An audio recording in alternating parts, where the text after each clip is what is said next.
জানো তো, অনেকের মুখেই শুনেছি একা থাকতে নাকি তাদের একদম ভালো লাগে না, কিন্তু এই একাকিত্বের মধ্যেও যে অনেক আনন্দ লুকিয়ে আছে সেটাই আজ তোমাদের সাথে শেয়ার করব। তো কাল ছিল এরকমই একটা দিন, বাড়িতে আমি একাই ছিলাম, তাই সকাল সকাল চলে এসেছিলাম ছাদে এদের সাথে দেখা করতে। কি সুন্দর লাগে বলো সকাল সকাল একটু সবুজ দেখতে। তো তারপর নিচে গিয়ে দেখলাম ফ্রিজ থেকে বার করে এই মিষ্টির প্যাকেটটা। কি সুন্দর লাগে না বলো, ঠিক ছোটবেলার সেই হালখাতার মিষ্টির প্যাকেটের মতো। তো এটা দিয়েই আমি আমার ব্রেকফাস্ট সেরে নিয়েছিলাম। তো তারপর ভাবলাম টুকিটাকি যা কাজ আছে সেগুলো সেরে নিয়ে তারপর একবারে তোমাদের সাথে গল্প করতে বসবো। তো তাই জন্য একাই আছি, তাই শুধু ভাত, ডাল আর ডিম আলু সিদ্ধটা বসিয়ে দিলাম। জানো তো, ডিমই হচ্ছে একমাত্র বস্তু যেটা আমি কখনো খেতে না করি না, এতটাই প্রিয় আমার। তো চলো এবার আমরা দেখব, এই দেখো এই লটকানটা কি সুন্দর না। জানো তো, উদয়পুরের রাস্তায় ঘুরতে ঘুরতে এই লটকানটা আমি কিনেছিলাম একটা সুন্দর জায়গা দেখে লাগাবো ভেবে। তো আপাতত এই দরজা ছিটকিনিটাতেই ঝুলিয়ে রেখেছি, পরে একটা সুন্দর জায়গা দেখে লাগিয়ে নেব। আর এবার এই দেখো পেন্ডুলামের মতো এই যেটা ঘুরছে সেটা হচ্ছে একটা ব্যাগ। খুব পছন্দের গিফট এটা আমার। আর এবার আমি বসে পড়েছি সব থেকে কঠিন কাজটা নিয়ে। আমার কেন জানি না মনে হয় এই বেদানা ছাড়ানোর কাজটা আমি ঠিকভাবে পারি না, কিন্তু আজ তো আমি বাড়িতে একা, তাই নিরুপায় সাহস করে বসেই পড়লাম কাজটা করতে। আর এটাই হলো একা থাকার মজা, জানো তো। যখন কেউ থাকে না, আমরা একা থাকি, তখন ঠিক আমাদের যে কাজগুলো করতে আমরা একটু ভয় পাই বা মনে হয় যে কাজগুলো আমরা খুব একটা ভালো পারি না, সেই কাজগুলোই নিয়ে বসা উচিত। কেন বলো তো? তার কারণ তখন তো কেউ থাকে না বাড়িতে। যদি ধরো আমরা কিছু ভুল চুক করেও ফেলি, কিন্তু আমাদের কিন্তু জাজ করার বা কিছু বলার কেউ থাকে না। তো সেক্ষেত্রে আমাদের খারাপ লাগাটাও থাকে না, তাই আমরা নির্ভয়ে কাজ করতে পারি। আর যদি কাজটাতে আমরা সাফল্য পাই, মানে যদি সফলতা পেয়ে যাই, তাহলে তো হয়েই গেল, তাহলে তো কেল্লা ফতে।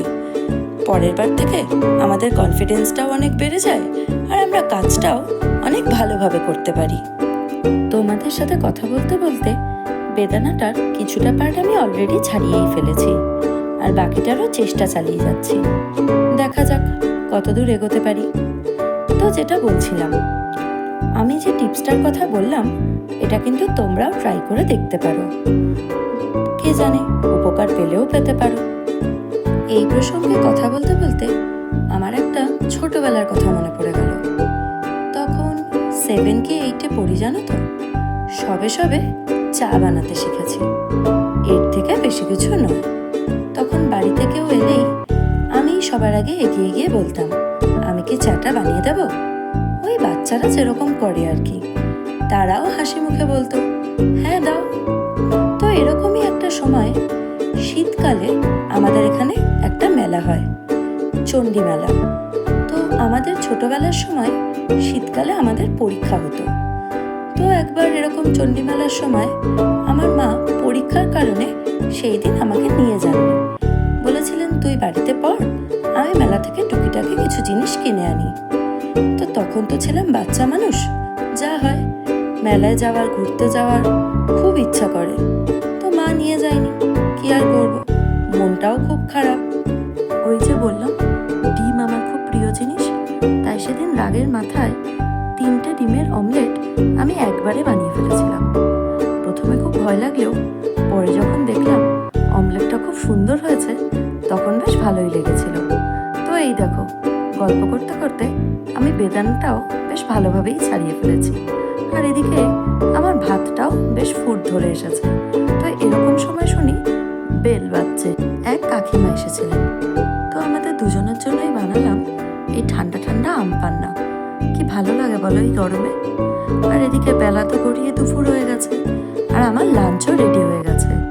খুব পছন্দের ভাত, ডাল সিদ্ধ, ডিম সিদ্ধ আর আলু সিদ্ধ, একটু ওপর দিয়ে ঘি ছড়িয়ে নেব, ব্যাস বাঙালির আর কি চাই। আর এই যে দেখো সেই তখন ছাড়িয়ে রাখা বেদানাগুলো নিয়ে বসে পড়েছি একটা সিরিজ দেখতে। এভাবেই কেটে গেল আমার আজকের দিনটা। তো তোমাদের কেমন লাগলো জানাতে ভুলো না কিন্তু। আর এই ভিডিওটা যদি ভালো লেগে থাকে তাহলে আমার চ্যানেলটা সাবস্ক্রাইব করে দিও, আর লাইক কমেন্ট শেয়ার করতেও ভুলো না কিন্তু। দেখা হবে অন্য কোনো দিন আবার অন্য কোনো ভিডিওতে। আজকের মতো টাটা।